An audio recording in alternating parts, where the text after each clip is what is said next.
Okay, so we're back with another build video, and today we have an ultralight 5-inch quad that should hopefully be under the 250 gram mark. Got a lot of new and exciting components here, so let's get right into it. First up, for the frame, don't have the top plate on here, but this is just an ultralight frame from Tiny's LEDs. I'm just going to leave the top plate on, I don't have it screwed in. You can see pretty simple design, has the 16x16 and the 25x25 mounting that we'll be needing. And the frame without the top plate screws weighs 31 grams. So moving on to the motors, these are the brand new iFlight Sing 2005 1900 kV. You can see these are really cool little motors scaled down to the 2207, the 2306, the normal Sing motors, but now they're in the 2005 size. And we have the 1900 kV because this will be a 6S build, but they also do offer a 4S version.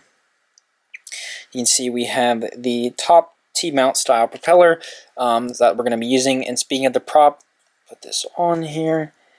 This is the also new iFlight 5030, which is a pretty generic looking ultralight 5-inch prop, but I'm not too up to date with the designs of these, so it looks just fine to me. I'll be interested to test it out. And the prop itself weighs 3.15 grams, and the motors without screws with full wires weigh 21.5 grams. Next up, actually this is probably the main star of the show. This is the iFlight, I think they're calling this the Beast H7. So this is a flight controller and 4-in-1 ESC all together in one board. As you can see, we have a very, very crowded PCB. We have, I believe these are the new 96 kilohertz FETs. This is the H7 version. They also have an F7 version, which has different FETs and an F7 processor, but this one has the highest grade FETs and the H7, which runs, I believe, at 480 megahertz. So very, very fast. You can see everything is super, super compact all over. There is not much spare room on this guy, and I'll be interested to see how that works. That should help us save a decent amount of weight, and it does weigh 9 grams for the board. It is pretty expensive at $90. However, when you consider that's, let's just say, a $50 ESC and a $40 flight controller, that is not too bad. And the F7 version with the different FETs and not the H7 processor, I believe that's about $20 or so cheaper as well. Moving on to the VTX RX, no surprise here, we're going to be using a TBS Nano Pro 32 video transmitter and a TBS Crossfire Nano receiver. And that will be mounted on this little mounting board from Tiny's LEDs that allows you to mount them both. And it has these two side emitting LED chips there, which is quite nice. As well as we have a few LEDs. These are part of the Femto lineup from Tiny's LEDs. These are just absolutely tiny. The size of these chips are just absolutely minuscule, if you can see that. And if we take the arm line here, just look how much smaller than the arm width that is. So these are going to have no problem. And this chip here weighs 0.35 grams. So it's super small. And he has even smaller ones without the connectors, only 4 chips long. And this is sort of the big boy of the Femto, which weighs 0.62 grams. And then this super, super small one weighs 0.16. Moving on to the camera, this is the new Foxeer Razor Nano, I believe they're calling it, with a 1.6 millimeter lens. You can get a look at the back. All we have is voltage, ground, and video. Nothing too fancy with this guy. It's just absolutely tiny, and it weighs 2.1 grams. And pairing with the video transmitter, we're going to be using a TrueRC Singularity. This is their micro UFL with the new locking connector. If you can see here, it has sort of this mechanism. Once you put it on, you press this, it slides together, and it clamps down to the other side of the UFL. Pretty cool. And for the RX, we'll be using the TBS Crossfire Mortal T. I probably should use the little version of this because this antenna is definitely a little weighty at 3.5 grams, and I believe the smaller version is like 1 gram.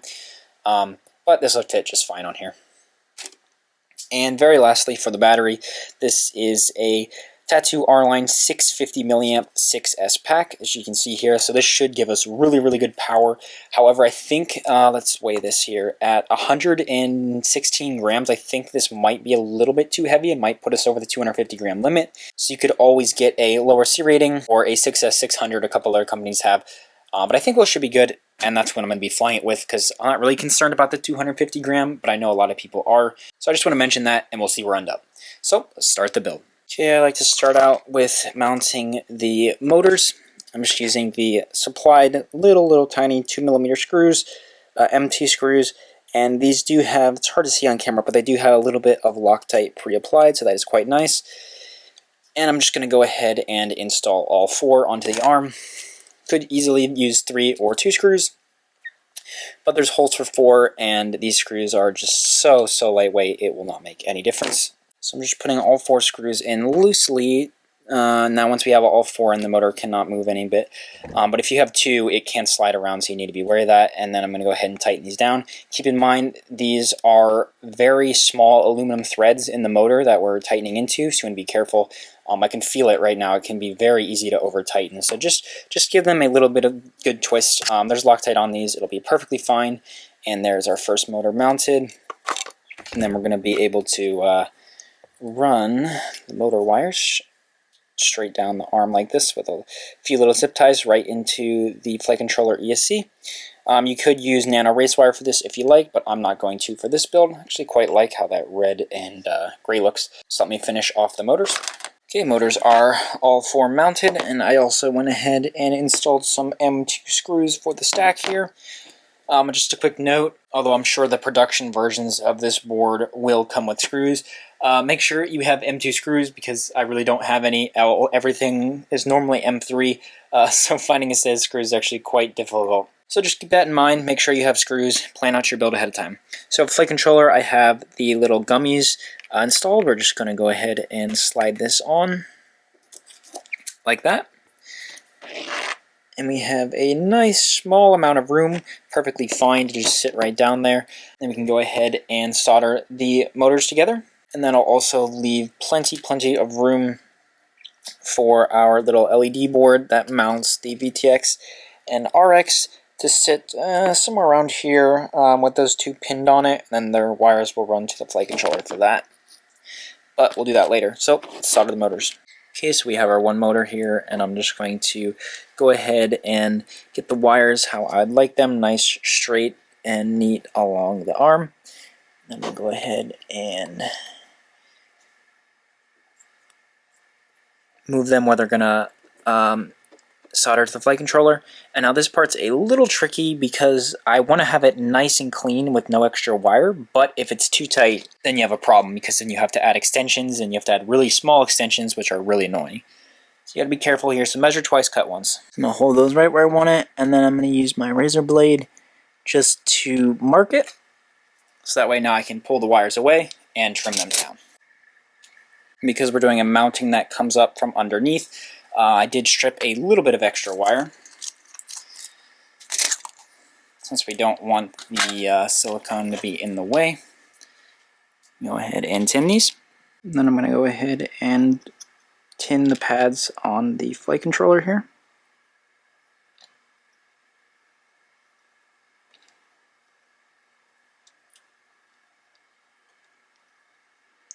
And make sure, if you're using this method, that you kind of angle your iron sideways so you can heat the middle of the contact, and you should be able to see the solder flow down in the channel. All this is focused. You can kind of see the solder flows down there, and that's where the wire is going to sit, and it'll have nice and good contact.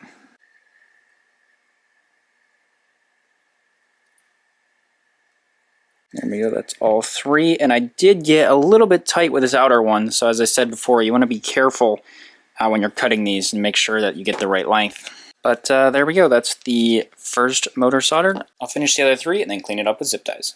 Alright, there's all 4 motors soldered and the wires nicely zip tied along the edges.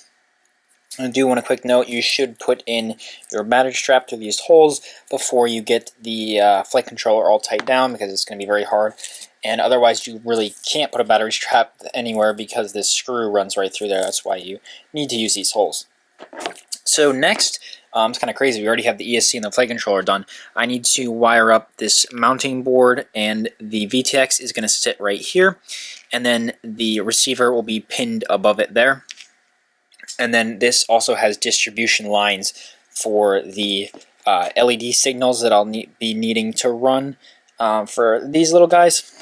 And the 5 volts and ground will come from the flight controller. And the LED pad is kind of hard to see. Took me a while to find it, actually. I didn't think there was one. This tiny little soldered pad here, it says LED. I don't know if you can read it, but that's where I'm going to need to pull my signal from. So definitely not ideal, and since this soldering is all really small stuff and I need to get close to be able to see what I'm doing, I'm going to have to do it off camera, and then I'll show close-ups when I'm done of all the wiring. Alright, I'm back, and oh boy, that soldering was not easy. So let's zoom in and I'll try to walk you through it. So taking a look at the Tiny LED sled here, we have our receiver VTX. It just pins straight in. And then if we go down to the flight controller, you can see this is where things start to get a little difficult. So the pads are really small. The receiver that I use, the RCAddict, you can see it is green and yellow coming off the top left here of this. They go down to the very corner, which is R1 and T1. And I'll put up a picture of the flight controller schematic, so it's a little easier. Then you have 2 grounds and 2 5 volts, and now this was most of the problem because I need a ground and 5 volt to power the camera. I need a ground and 5 volt to go to the sled to power these two, and then I need 2 grounds and 2 5 volts to go to the 2 LEDs that I'm running to the back here. So I need 4 pads, and I have 2. And not to mention they are extremely small and extremely close placed. So basically what I ended up doing was I just ran some larger wires to go up to power the sled here, and that way I could sort of hold those down and just tack these smaller power wires on top of them. And you can't really run the wires off of up top here, as that is too much current, so you need to run them lower to keep on the flight controller. But we eventually got through that, and then I have my video signal in from my camera. This is yellow. And then I have the video signal out as orange, and then T4, UART4 with this white wire goes up to the smart audio in on the sled.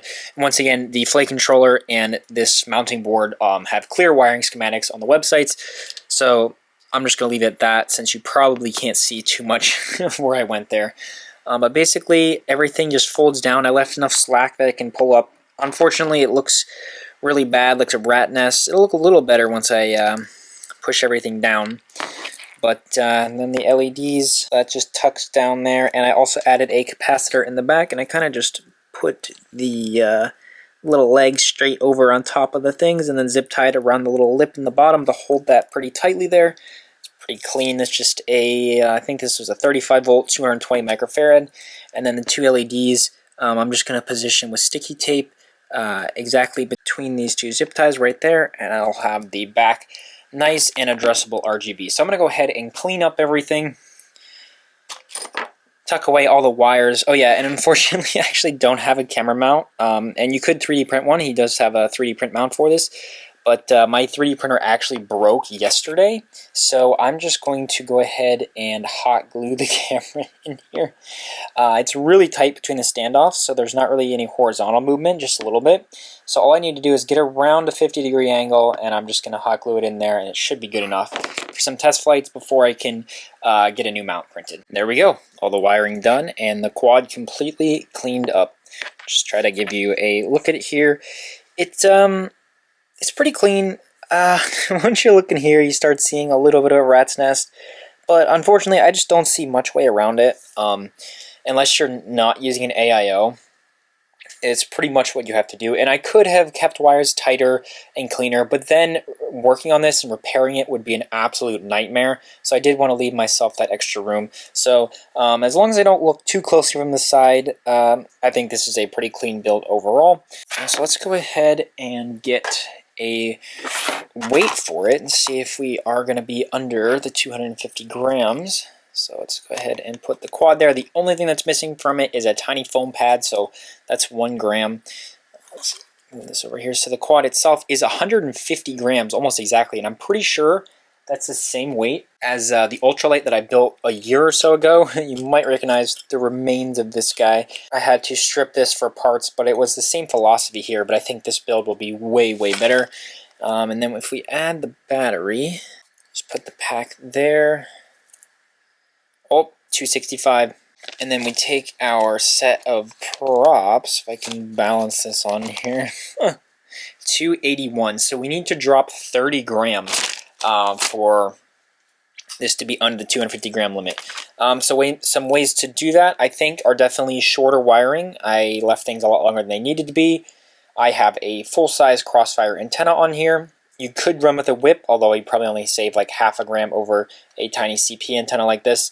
But I think most of the weight is coming from the battery here. For example, if you're running a 4S850, so 16.8 volts times 850 milliamps, and then if you want to get the equivalent in 6S, we divide by 25.2, that'd be a 566 milliamp hour pack, and I'm running a 650, so I've got an extra 100 milliamps, so I think that's probably exactly where my extra 30 grams I'm coming from.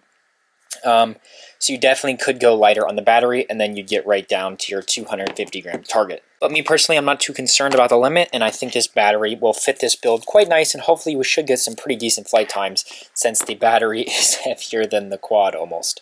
Oh, and before we go, I'm going to plug it in and show you the LED lights that we have here, because that is a thing. Having these extra LEDs are definitely not standard to have this many. So the board we installed has these two side mounts, so you can see them there, and they're just blinking red and green because that's what the default from the flight controller signal is, but we could, and we will, very easily change these in beta flight to be any color that I want. You also have the RX and VTX lights there, and you can just see they're working. And then on the bottom, you can see there's only 2 chips activated because of the default signal only has 2, but we can just stretch that out to, I believe that's 8, and then we can control all of them.